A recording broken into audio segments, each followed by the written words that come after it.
Pembahasan di pagi hari ini kita akan membahas amalan-amalan yang akan masuk ke dalam kuburan dan akan membela orang yang dalam kuburan dari para malaikat yang akan menyakiti kita dalam kuburan.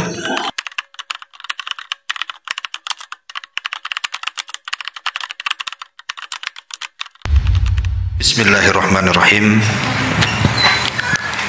Assalamualaikum warahmatullahi wabarakatuh.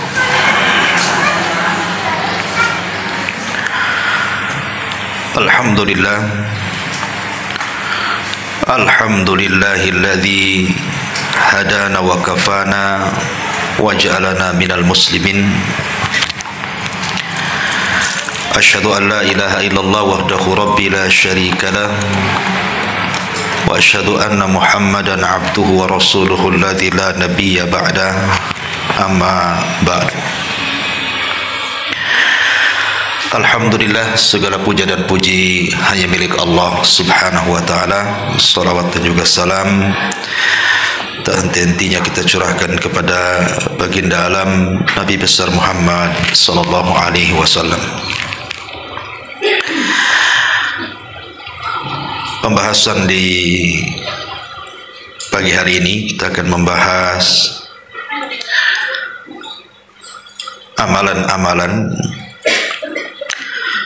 yang akan masuk ke dalam kuburan dan akan membela orang yang dalam kuburan dari para malaikat yang akan menyakiti kita dalam kuburan. Ma'asyiral muslimat yang dimuliakan Allah Azza wa Jalla, tentu juga masih ada kaitan dengan tazkiyatun nafas. Sebelum saya bahas apa saja amalan-amalan itu, baik, kita akan baca riwayatnya baru kita jelaskan. Disebutkan dari hadis Abi Hurairah radhiyallahu anhu. Hadis ini disahihkan oleh Al-Imam Al-Hakim berdasarkan syarat Muslim dan disepakati oleh Al-Imam Al-Zahabi. Tetapi sekelompok para ulama mengatakan bahwa isnadnya atau sanadnya tidak sampai sahih, tetapi derajatnya sampai kepada hasan, sebagaimana dijelaskan dalam kitab Majma' Az-Zawaid karya Al-Imam Al-Haythami, dan juga dicantumkan oleh Syekh Nasiruddin Al-Albani dalam kitabnya Sahihut Targhib dan juga Tarhib. Dari Abu Hurairah radhiyallahu an, Nabi sallallahu alaihi wasallam bersabda, "Innal mayyita idza wudi'a fi qabrihi innahu yasma'u hafqani alihim hatta yuwalluna anhu." Sesungguhnya si mayat ketika diletakkan di kuburnya, maka ia mendengar suara sandal orang-orang yang mengantarkannya sampai mereka kembali pulang. Fa in kana mu'minan, kalau si mayat itu seorang mukmin, kanatis salatu inda ra'sihi, maka salat akan berada di sisi kepalanya. Wa kana siyamu an yaminihi, dan puasa ada di sebelah kanannya. Wa kanatiz zakatu an shimalihi, dan zakat di sisi kirinya. Wa kana fi'lul khairat min sadaqati wassilati wal ma'rufi wal ihsani ilan nas inda rijlaihi. Adapun perbuatan-perbuatan baik yang lainnya seperti sedekah, silaturahim, perbuatan ma'ruf dan kebaikan kepada manusia lain, maka akan berada di sisi kakinya. Fayu'ta min kibali ra'sihi, lalu malaikat akan mendatangi dari arah kepalanya. Fataqulu salatu, maka salat akan berkata, ma kibali madkhalun. Kata salat kepada malaikat yang hendak mendatangi dari arah kepalanya tersebut akan mengatakan, tidak ada jalan masuk dari arahku. Summa yu'ta an yaminihi, maka malaikat akan mendatangi dari sebelah kanannya. Fayaqulu siyam, maka puasa akan berkata, ma kibali madkhal, tidak ada jalan masuk dari arahku. Summa yu'ta an yasari, maka malaikat akan datang dari sebelah kiri. Fatakulus az-zakatu, maka zakat akan berkata, ma kibali madkhal, tidak ada jalan dari arahku. Summa yu'ta min kibali rijlaihi, fataqulu fi'lul khairati min sadaqati wassilati wal ma'rufi wal ihsani ilan nas ma kibali madkhal.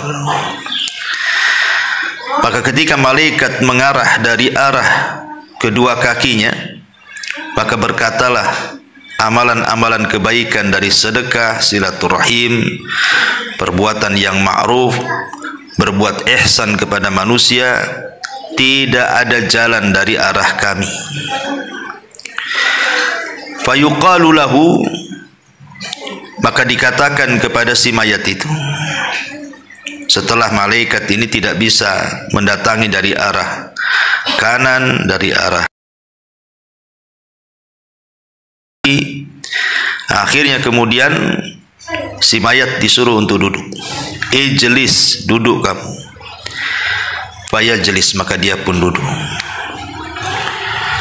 Wa qad muthilat lahu syamsu wa qad udiyat lil ghurubi. Kemudian setelah kemudian disuruh duduk, maka ia pun duduk, dan dihayalkanlah kepada si mayat ini bahwa matahari hampir terbenam. Kemudian dikatakan kepadanya, ara'aitaka hadzal rajul alladhi kana fikum ma taqulu fihi wa ma tashhadu bihi alaihi. Tahukah kamu dengan laki-laki ini yang dahulu ada di tengah-tengah kamu, apa yang kamu katakan tentangnya dan apa yang kamu saksikan atasnya? Fayaqul, maka dia pun berkata, da'uni hatta usalli, jangan sibukkan dengan pertanyaan itu. Ini matahari mau tenggelam, aku mau sholat. Fayaquluna, maka para malaikat mengatakan, innaka sataf'al akhbirna amma nas'al anhu. Kemudian dia pun mengatakan,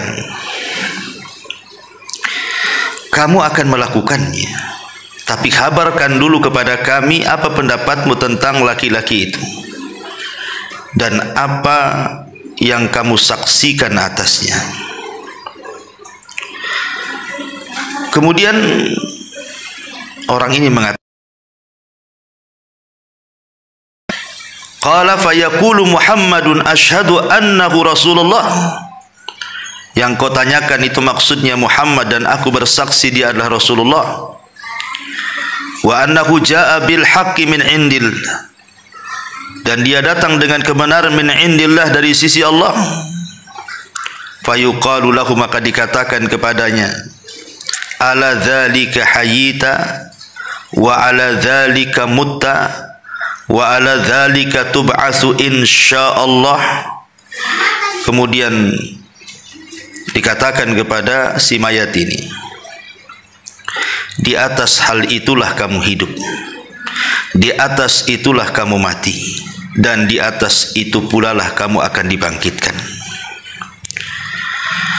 Kemudian dibukakan kepadanya sebuah pintu dari sorga, dan dikatakan kepada si mayat ini, hadza maq'aduka minha, inilah tempat dudukmu di sorga. Wa ma'addallahu laka fiha, dan apa yang Allah janjikan untukmu. Fayazdadu ghibtatan wa sururan, maka dia pun semakin rindu, semakin bahagia. Kemudian setelah dia melihat sorga dan dia pun semangat dan bahagia, tiba-tiba yuftahu lahu babun min abwabin nar, padanya pintu neraka. Setelah dibukakan pintu sorga dia senang, tiba-tiba pintu neraka pula dibuka sama dia. Fayuqalu, dan dikatakan lahu kepadanya, hadza maq'aduka minha, inilah sebenarnya tempat dudukmu. Wa ma'addallahu laka fiha, dan apa yang Allah janjikan untukmu, lau asaitahu, seandainya dulu kau di dunia bermaksiat. Fayazdadu ghibtatan wa sururan, maka dia semakin senang karena tidak jadi dimasukkan ke neraka. Summa yufsahu lahu fi qabrihi sab'una dhira'an, kemudian diluaskan kuburnya sejauh 70 hasta. Wa yunawwir lahu fihi, kemudian didatangkan cahaya yang tadinya gelap menjadi terang benderang dalam kuburnya. Wa yu'adul jasadu lima bada'a minhu, ya. Lalu dikembalikan ruhnya ke dalam jasadnya. Kemudian fataj'alu nasmatuhu fi nasami at-tayyibi, kemudian ruh yang sudah dimasukkan ke dalam jasad tadi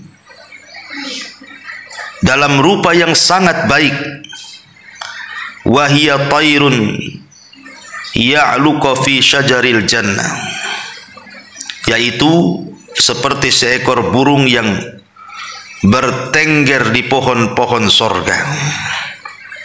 Qala fadzalika qauluhu ta'ala, itulah makna daripada firman Allah subhanahu wa ta'ala, yusabbitullahu alladhina amanu bil qawli tsabit fil hayatid dunya wa fil akhirah. Allah akan meneguhkan orang-orang yang beriman dengan ucapan yang teguh di dalam kehidupan dunia dan di dalam kehidupan akhirat. Surat Ibrahim ayat 27.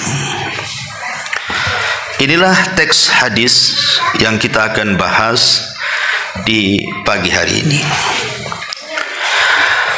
Ma'asyiral muslimat yang dimuliakan Allah subhanahu wa ta'ala, lihat kisah tadi, bagaimana orang-orang yang beriman yang ketika di dunia banyak mengamalkan amal saleh.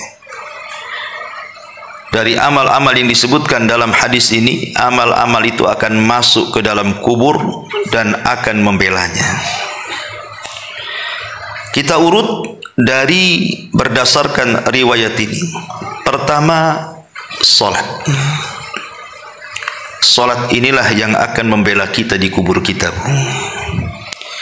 Maka jangan pernah meninggalkan salat.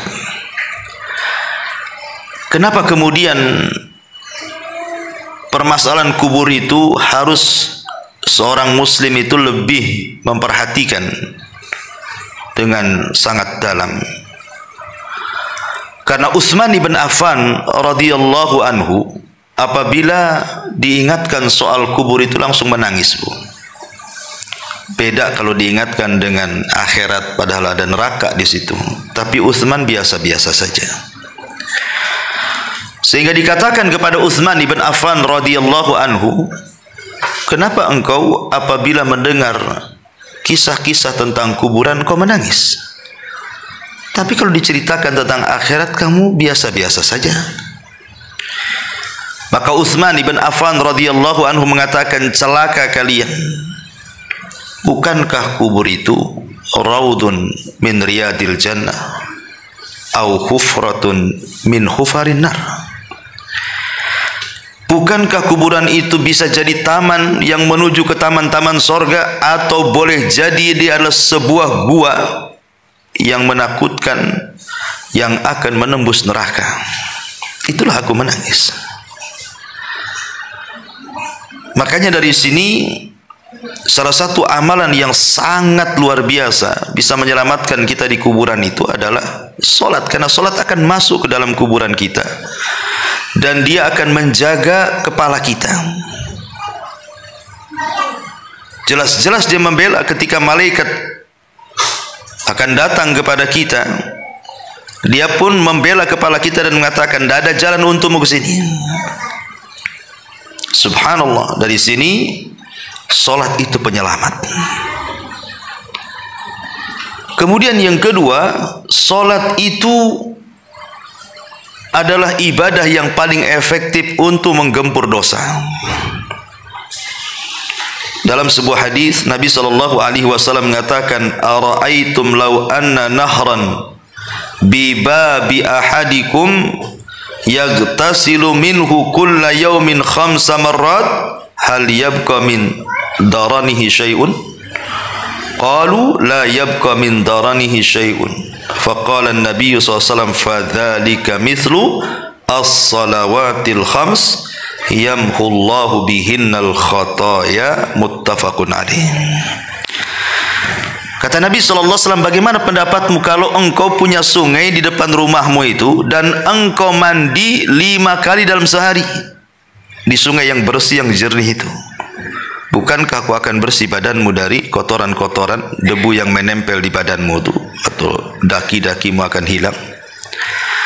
Maka sahabat tentu Rasul, kalau orang mandi 5 kali, ya habislah daki di badan tuh. Kata Nabi SAW, itulah solat 5 waktu. Sama dengan kita membersihkan di sungai sehari 5 kali. Lihat bagaimana keutamaan solat. Pertama, menyelamatkan dan membela kita di kuburan. Yang kedua, sebab terbesar dosa kita akan diampuni. Bahkan yang lebih hebat dibandingkan itu, Bu, solat itu penyebab terbesar kita akan mendapatkan nikmat di akhirat melebihi nikmat sorga itu sendiri.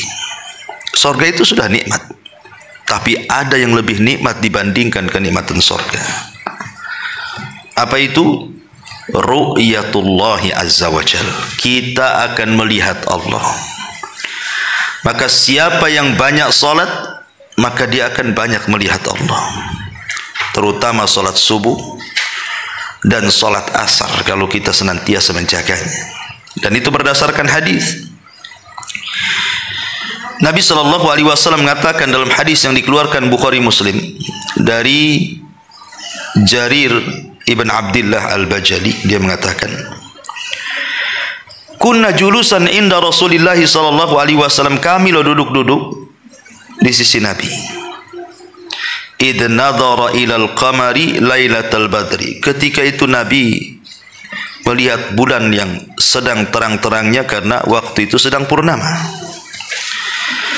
Faqala, maka Rasul mengatakan, amma innakum satarawna rabbakum kama tarawna hadzal qamar la tudhammuna fi ru'yatihi fa in istata'tum alla tughlabu ala salati qabla tulu'i syamsi wa qabla ghurubiha faf'alu.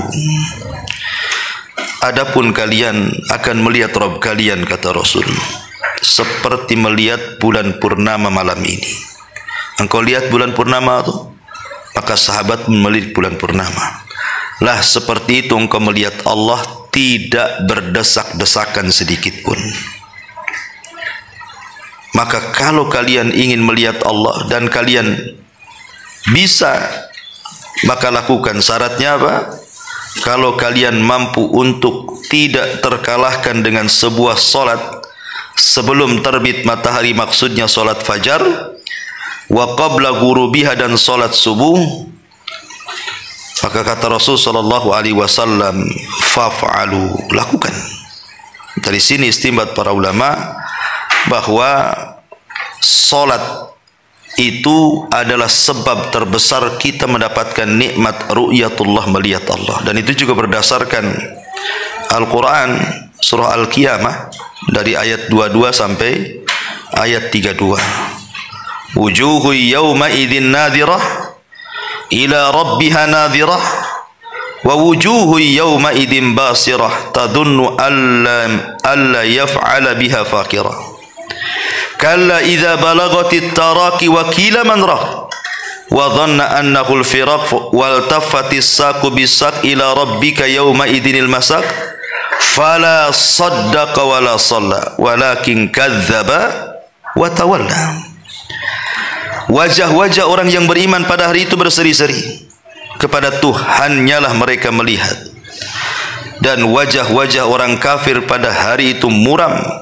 Mereka yakin bahwa akan ditimpakan kepadanya malapetaka yang dahsyat.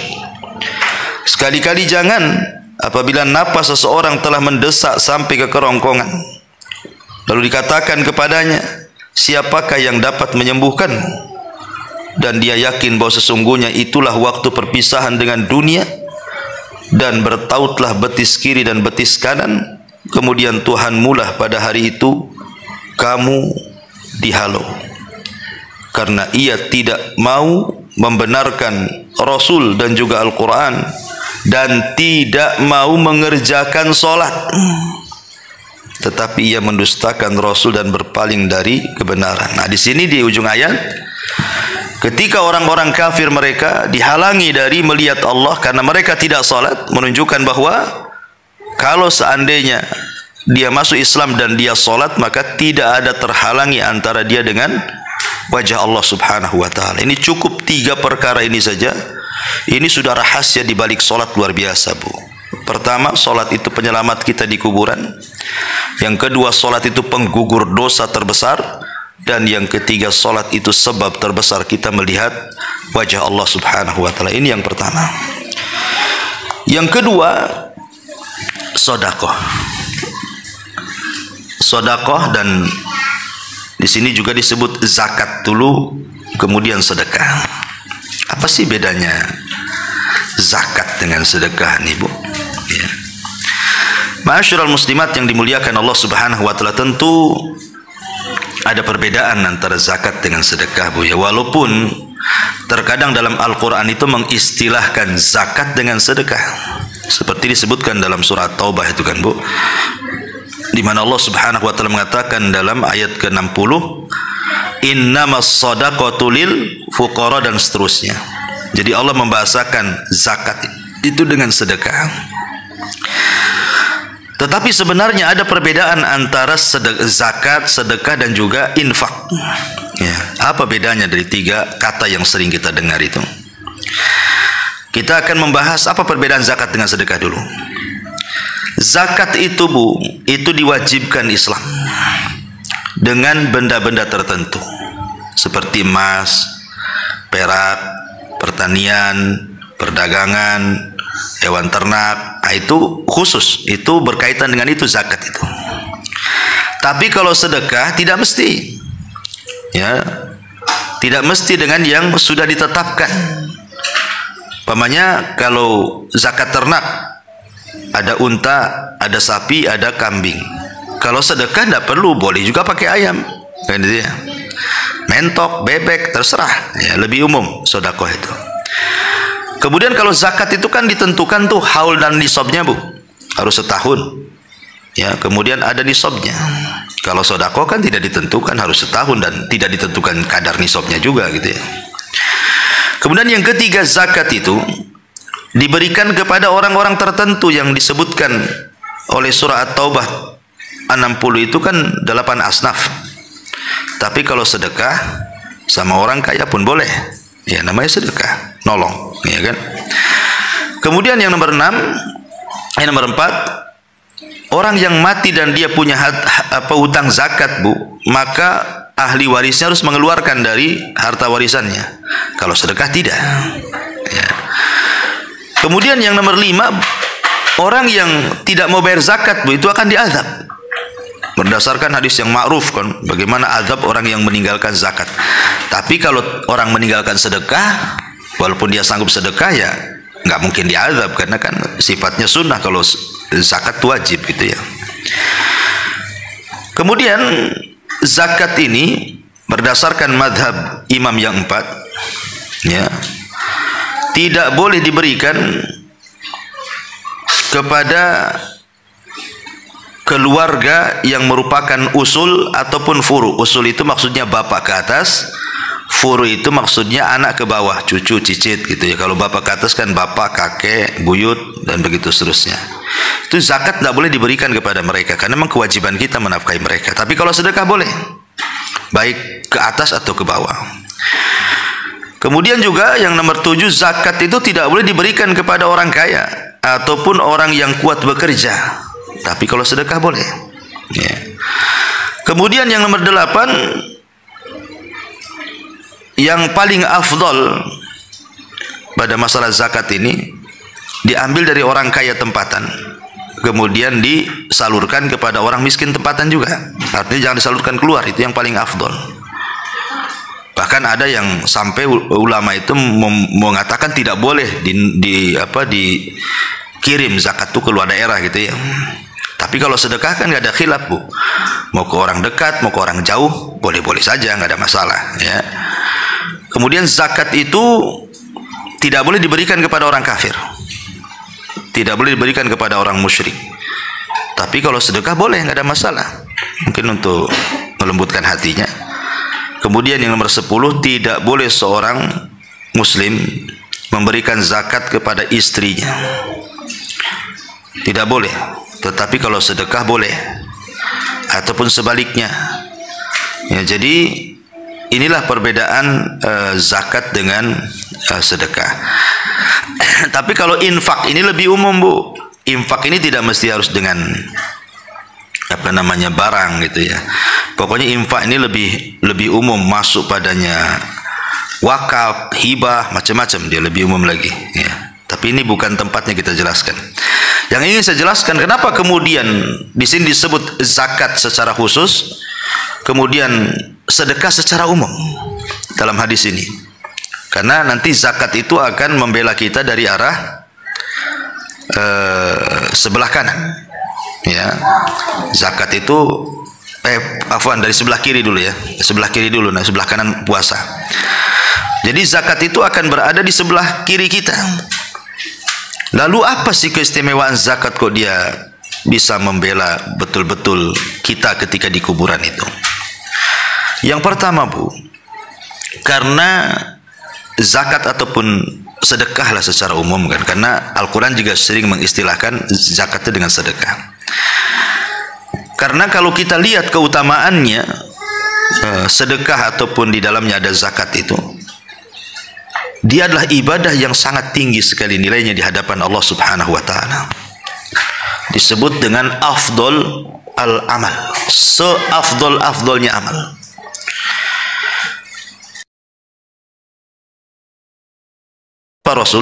Maka Rasul mengatakan idkhal as-surur 'alal mu'min, memasukkan kebahagiaan kepada hati seorang mukmin.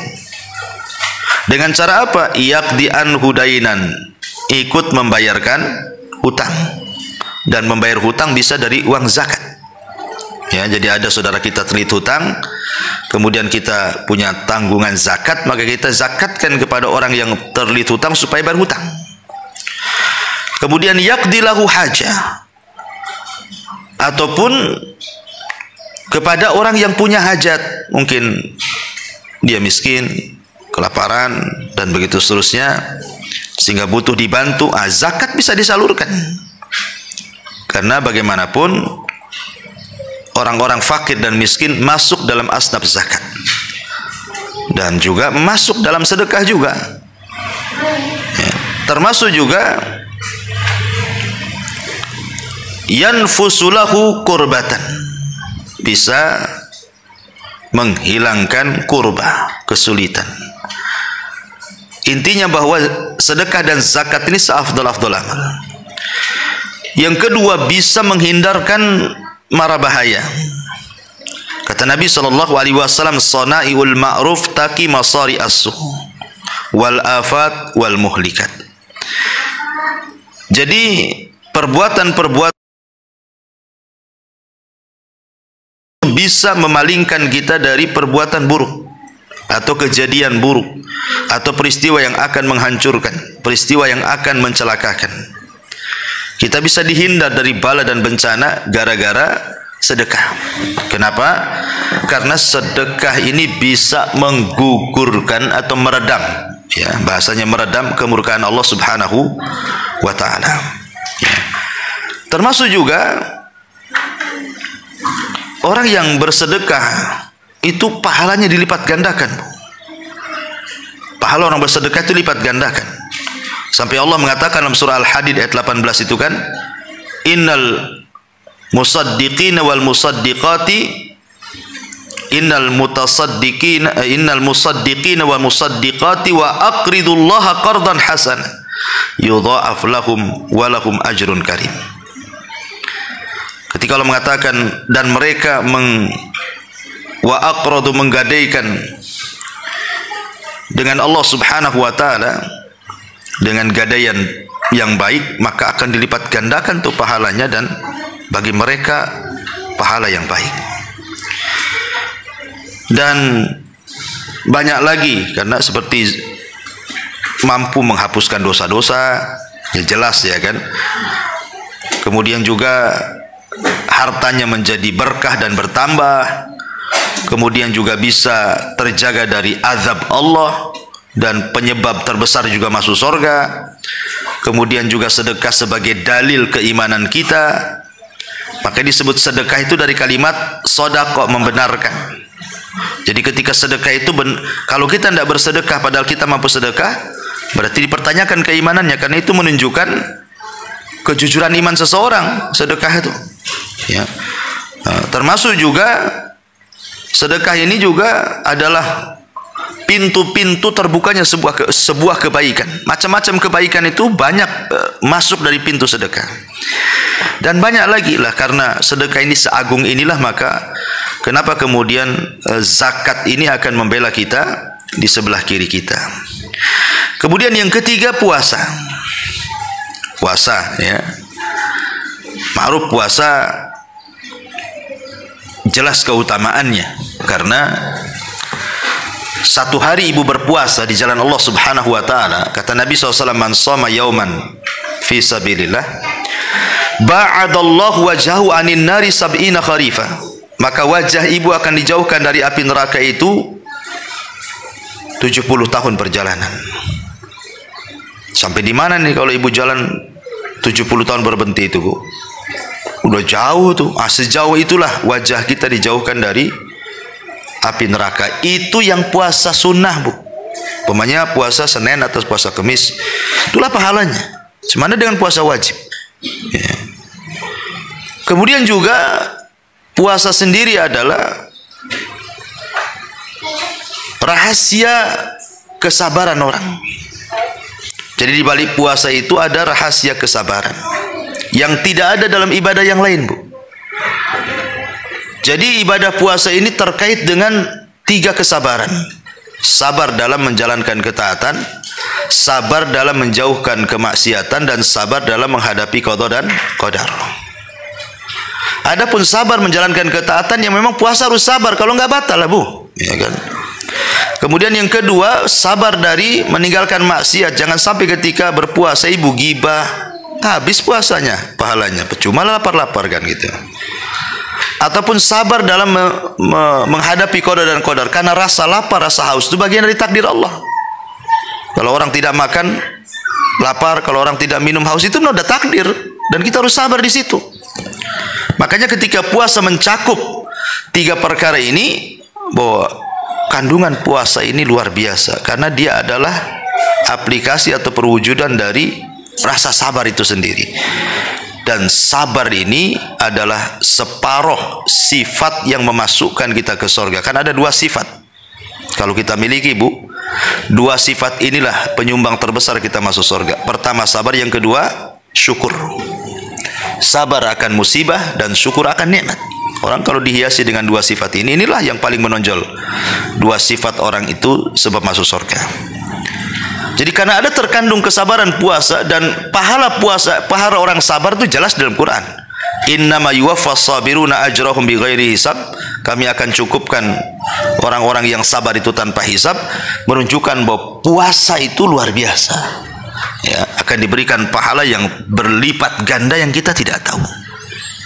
Apalagi satu-satunya ibadah yang mendekati keikhlasan itu adalah puasa. Kenapa saya katakan mendekati keikhlasan dibandingkan ibadah yang lain? Karena puasa nggak nampak, Bu. Kalau sholat nampak lah ibu takbiratul ihram sampai salam. Kalau sedekah ibu nampak jinjing uang, atau mungkin kalau zakat fitrah nenteng beras. Kalau haji nampak ada manasiknya. Ya. Jadi semua ibadah, baca Quran nampak, semua nampak. Tapi kalau puasa nggak nampak, Bu. Umpamanya sekarang hari Kamis umpamanya. Mungkin di antara ibu ada yang puasa, ada yang tidak. Mana ibu tahu di samping ibu puasa?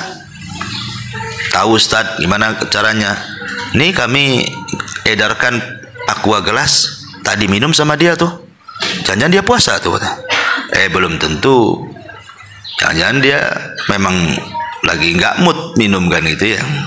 Mungkin dia sudah bawa dari rumahnya termos isinya kopi dengan teh gitu kan. Ngapain pula aqua gelas katanya.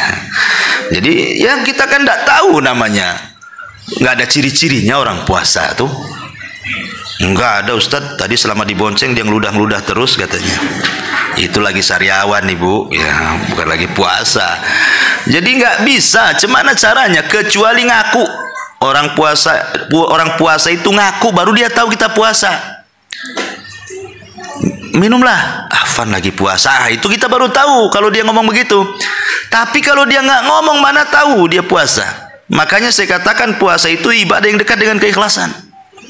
Jadi ibadah yang dekat dengan kesabaran, ibadah yang dekat dengan keikhlasan gitu ya. Ibadah yang jauh daripada ria dan macam-macam. Apalagi kemudian puasa sendiri secara kesehatan memang bagus gitu kan. Lah sebab itulah maka puasa pun adalah salah satu ibadah yang akan masuk ke dalam kuburan kita dan akan berada sebelah kanan kita, dan setiap malaikat mau datang dari sebelah kanan dia mengatakan tidak ada jalan untukmu, nyingkir sana, nggak boleh, ini nggak ada jalan untukmu, dipagari sama puasanya. Jadi dari atas dipagari oleh sholat, kemudian sebelah kanan oleh puasa, sebelah kiri pula oleh zakat. Nah berarti tinggal sebelah kaki aja, ya kan? Kepala selamat, kanan selamat, kiri selamat, berarti yang tidak selamat tinggal kaki ini. Tapi kaki pun akan selamat kalau seandainya kita mengerjakan kebaikan atau kebajikan, kemudian di antaranya disebut dalam hadis ini pertama sedekah, dan tadi saya sudah bahas. Kemudian yang kedua silaturahim, ya, menyambung silaturahim yang putus dengan saudara, dengan kerabat, dengan orang tua disambung gitu ya. Kemudian wal ma'ruf, ya, dan juga al ma'ruf. Apa itu ma'ruf? Ya, ma'ruf itu ya macam-macam penafsiran para ulama, seperti umpamanya ma'ruf itu setiap kebaikan itu disebut ma'ruf. Ya, setiap kebaikan itu disebut ma'ruf.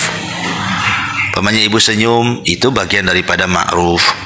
Ibu nolong orang itu bagian ma'ruf gitu ya. Pokoknya hal-hal yang dipandang baik itu disebut ma'ruf. Kemudian juga al-ihsan ilal ghair, berbuat baik kepada orang lain. Al-ihsan dikatakan oleh Imam At-Tabari, artinya antakuna sariratuhu ahsan min alaniyatihi. Jadi yang dimaksud ihsan itu yang tersembunyi itu harus lebih baik dibandingkan yang nampak. Yang tersembunyi di hati itu lebih baik dibandingkan yang tampak. Tapi kan kita malah terbalik, yang tampak lebih baik. Makanya sering saya nasihatkan, Bu, kadang-kadang ada orang yang mungkin dapat hidayah baru masuk gitu kan, kemudian dia mulai ngaji, dengar YouTube, mulai pakaiannya baguslah, nutup aurat, ya, pakaiannya besar-besar, pakai niko, pakai jilbab, pakai kaos kaki kan gitu. Jangan sampai hijrah itu hanya sekedar hijrah pakaian. Itu yang banyak di masyarakat nih. Hijrah itu cuma pakaiannya saja. Jadi yang ketika dia hijrah itu yang dipikirkan itu pakaian aja.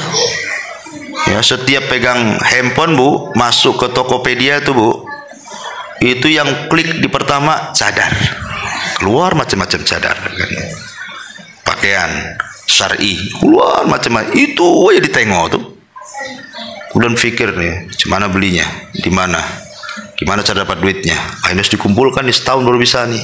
Nah, jadi atau kalau keluar itu dandan di kaca itu sampai mau pecah kacanya, Bu. Jadi mungkin saking lamanya gitu ya.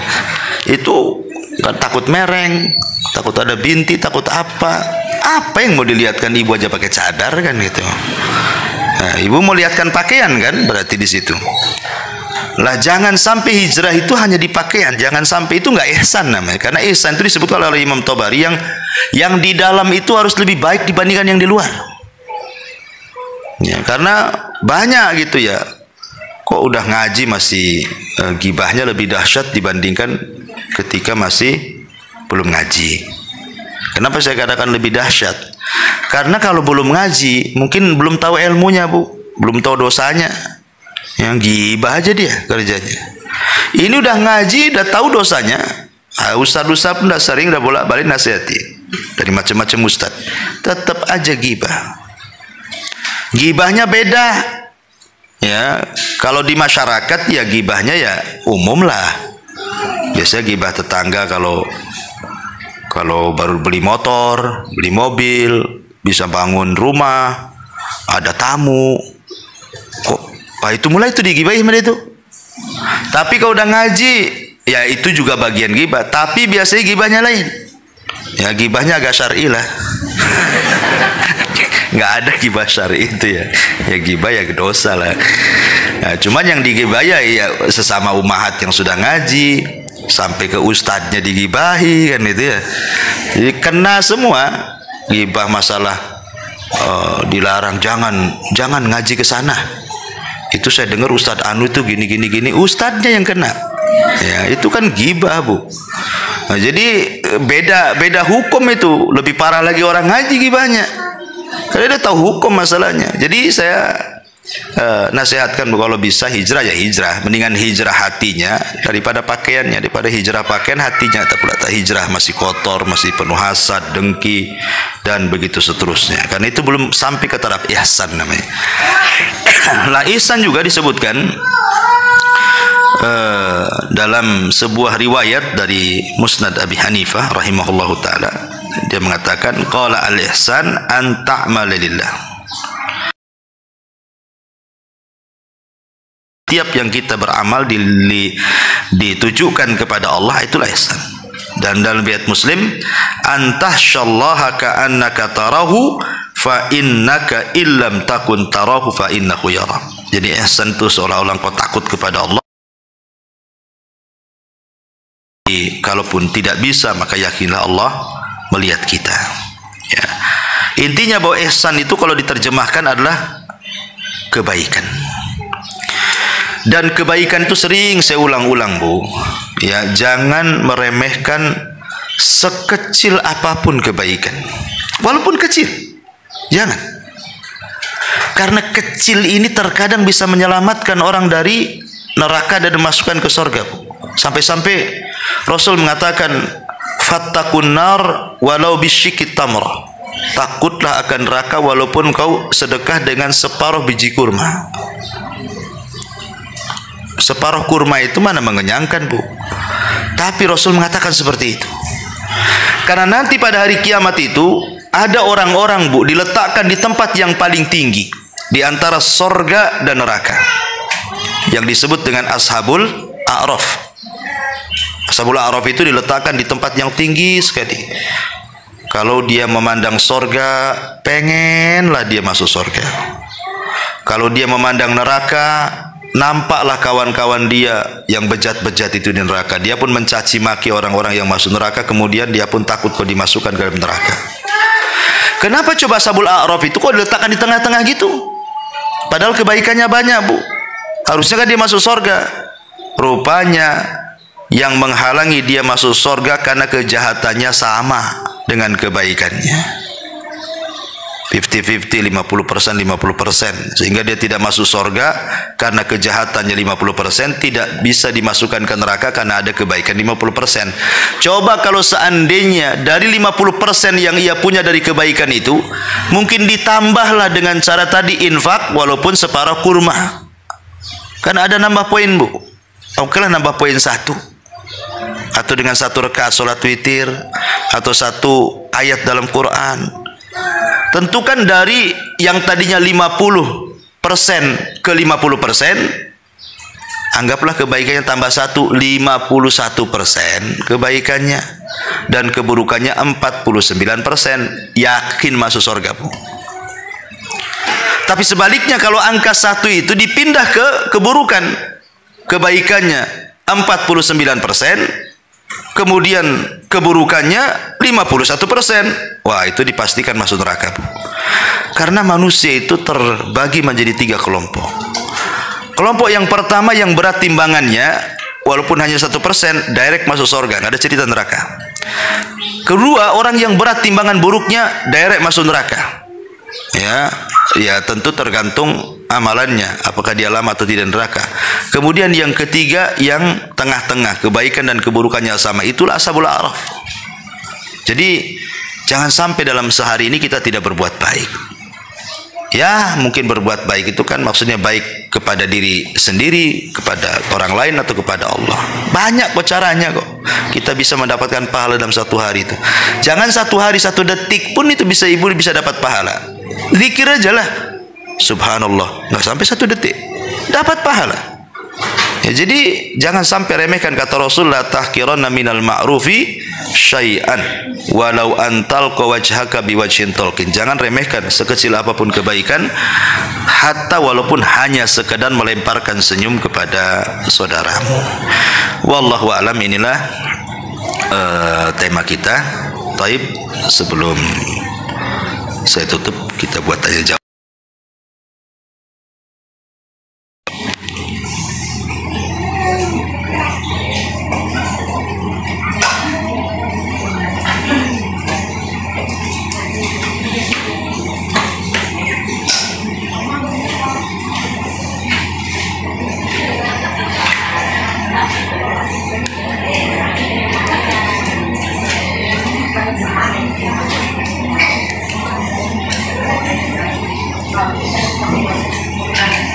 Assalamualaikum warahmatullahi wabarakatuh. Ya, waalaikumsalam warahmatullahi wabarakatuh.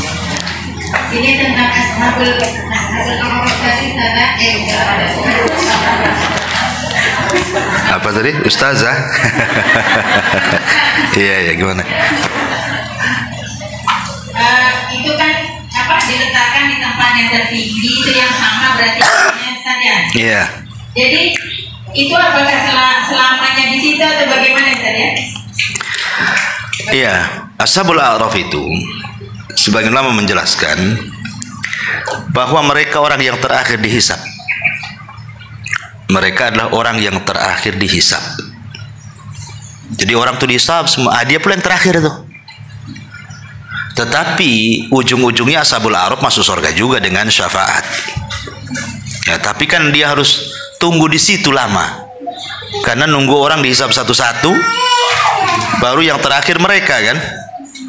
Ya, walaupun kemudian mereka tidak masuk neraka, tetap dapat syafaat dan rahmat Allah, mereka masuk ke dalam surga. Tetapi lamanya mereka di situ kan cukup menyiksa mereka. Yaitu karena ada dosa di situ. tetapi juga tidak diazab seperti penduduk neraka karena ada pahala di situ. Ya tidak selamanya di situ, tetap ujung-ujungnya masuk, karena di akhirat itu tidak ada 3 tempat, yang ada cuma 2. Ujung manusia itu cuma 2, masuk neraka atau masuk surga. Ashabul A'raf itu hanya menunggu hisab saja. Ya, jadi ujung-ujungnya cuma 2 tempat itu saja.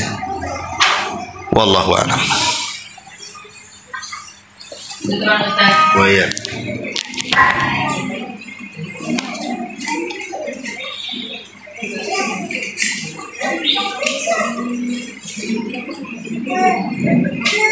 Assalamualaikum Ustaz. Ya, waalaikumsalam warahmatullahi. Ini yang saya tanyakan tentang masalah fitrah. Kalau kita berfitrah bulan puasa itu dibayarkan anak, sedangkan kita masih bisa gitu ya Ustaz ya. Jadi bagaimana itu Ustaz, kalau anak yang bayarkan kita dapat pahalanya atau anak yang dapat pahalanya Ustaz? Iya.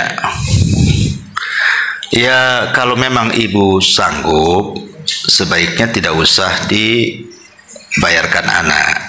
Kalau memang ibu ada rizki kan, karena memang apa sih tujuan zakat fitrah itu, Bu? Tujuan zakat fitrah itu adalah untuk menyempurnakan kekurangan kita saat puasa Ramadan.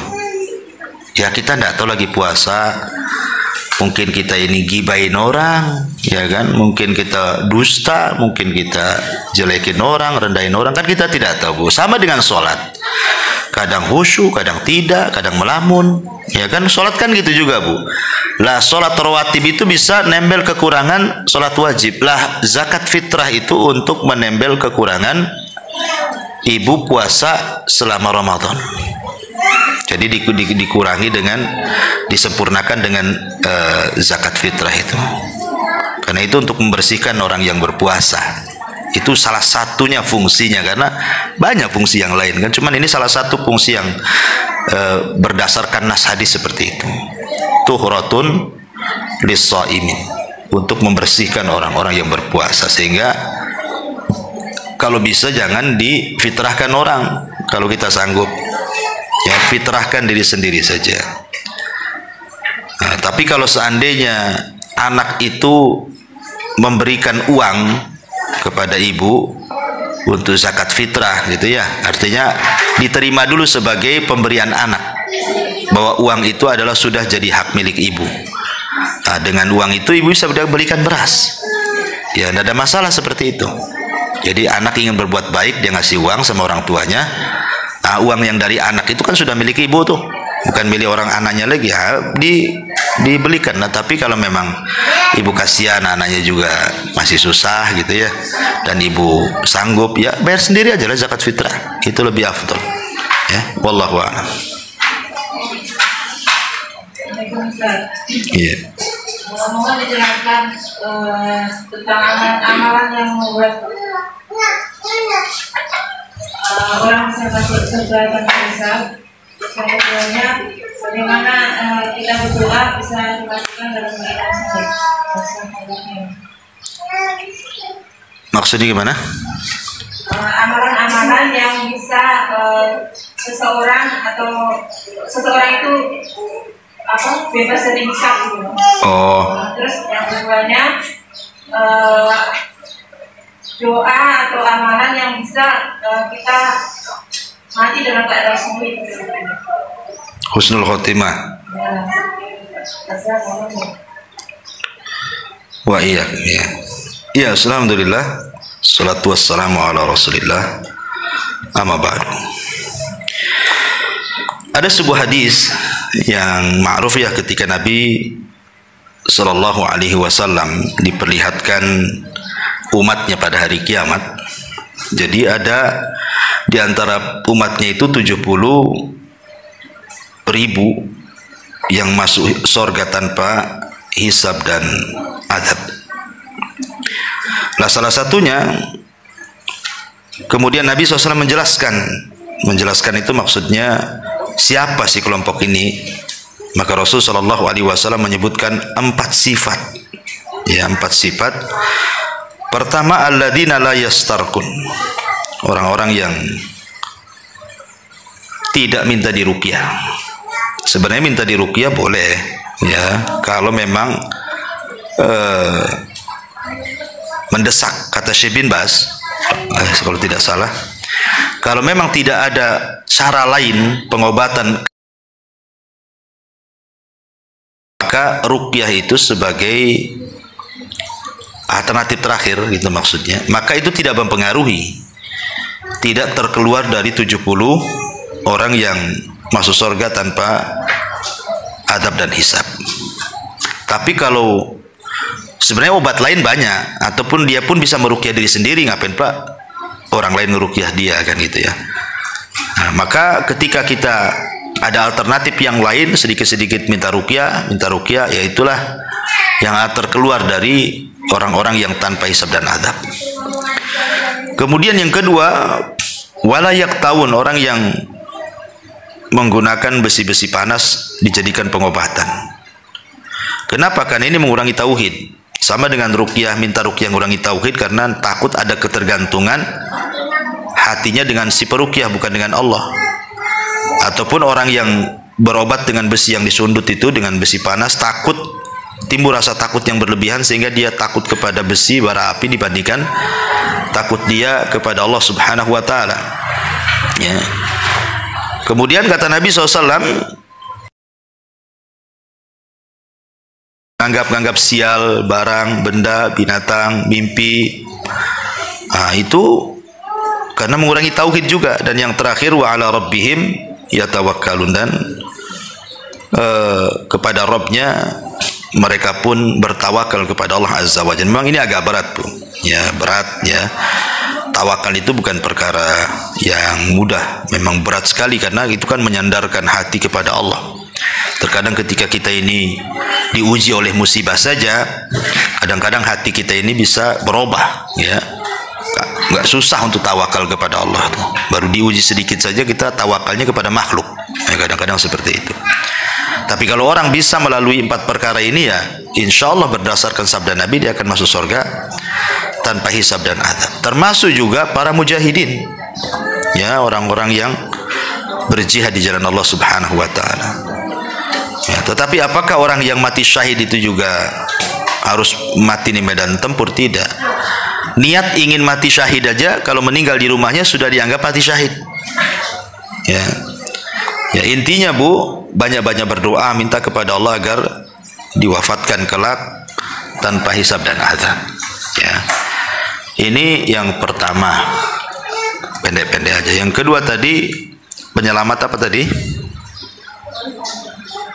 Amalan penyelamat azab kubur. Ulangi, Bu. Oh, dimatikan dalam keadaan husnul khotimah. Ya banyak, Bu. Intinya kalau husnul khotimah kan berkaitan dengan amal soleh, Bu. Pokoknya, Bu, banyak amalan-amalan yang jelas. Seperti umpamanya ibu sebelum tidur. Sebelum tidur itu, Bu, ibu perbanyaklah di situ, entah baca Quran, entah zikir, doa-doa tidur, ya. Perbanyak amal soleh sebelum tidur itu. Kalau Allah Subhanahu wa ta'ala takdirkan kok ibu nggak bangun lagi, alias mati, insya Allah, Bu, ibu husnul khotimah. Kalau sebelum tidurnya ibu tidak melakukan maksiat dan disibukkan dengan ibadah. Kenapa? Karena orang yang menjaga wudhu saja sebelum tidur, umpamanya ibu belum tidur kemudian menjaga wudhu, saat ibu tidur itu jadi ibadah, Bu. Karena ada malaikat samping kanan kiri ibu. Kalau ibu berguling ke arah kanan, malaikat sebelah kanan mengatakan, ya Allah ampuni orang ini, ya Allah rahmati orang ini. Apabila dia berguling ke sebelah kiri, maka malaikat sebelah kiri juga akan mengatakan sama, ya Allah ampuni orang ini, ya Allah rahmati orang ini. Masalahnya ini guling-guling sana sini, Ustaz. Tetap dia didoakan malaikat sampai pagi. Sehingga kalau Allah takdirkan didoakan malaikat sampai pagi, otomatis dia kalau meninggal husnul khotimah lah. Jadi orang itu mudah melihat husnul khotimah atau tidak, lihat amalan sebelum tidurnya, Bu. Kalau amalan sebelum tidurnya begadang, maksiat, dugem, minum dan begitu seterusnya kan. Kemudian pulang langsung tidur, kok besoknya nggak bangun lagi, itu alamat sul khotimah tuh. Ya, kemudian juga selain daripada itu yang khusus ya seperti talabul ilmi. Ibu datang dari rumah kemari niatnya karena ingin belajar. Kalau takdirkan di tengah jalan mungkin ada yang ugal-ugalan, ibu sudah hati-hati tetap juga ditabrak orang, Allah takdirkan pula meninggal. Insya Allah meninggalnya husnul khotimah. Kenapa? Karena memang sedang berjalan ke tempat ilmu. Ya, seperti kasusnya seseorang Bani Israel yang membunuh 99 jiwa, kemudian digenapkan dengan seorang pendeta yang tidak punya ilmu, akhirnya ditanya tak tahu, marah dia dibunuh jadi 100. Lah salah satu yang menyebabkan orang pembunuh 100 jiwa masuk surga itu karena dia disarankan oleh seorang alim untuk datang ke sebuah daerah, di situ banyak orang banyak alimnya, banyak ahli ibadahnya, suruh belajar. Makanya dia semangat menuju desa tersebut, di tengah jalan dia meninggal. Tapi Allah takdirkan masuk surga kan, baru melangkah dia tuh. Ya, jadi dan banyak lagi, intinya perbanyak amal soleh, perbanyak zikir, perbanyak istighfar. Karena bagaimanapun ada hadis yang mengatakan manusia itu bangkit atau dibangkitkan pada hari kiamat sebagaimana ketika dia mengakhiri kehidupannya, dan orang itu akan diwafatkan oleh Allah sebagaimana kebiasaan hidupnya. Kalau kebiasaan hidupnya banyak maksiat, diwafatkan seperti itu. Kalau kebiasaan hidupnya banyak ibadah, maka akan diwafatkan seperti itu dan akan dibangkitkan seperti itu. Wallahu alam. Pembahasan ini panjang, kalau cerita sul khotimah, husnul khotimah ini perlu kajian lagi yang lebih mendalam. Tapi cukuplah sebagai pengetahuan. Sampai di sini Bu. Subhanakallahumma bihamdika asyhadu an la ilaha illa anta astaghfiruka wa atubu ilaik. Allahu taala a'lam. Assalamualaikum warahmatullahi wabarakatuh. Intinya bahwa tolong berakhlak kepada Allah. Membahas tafsir dari surah Al-Imran. Lahirlah Imam Muslim, Abi Dawud, Tirmidzi, Ibnu Hibban. Jadi ketika Yunus alaihi salatu wassalam terkena undian itu,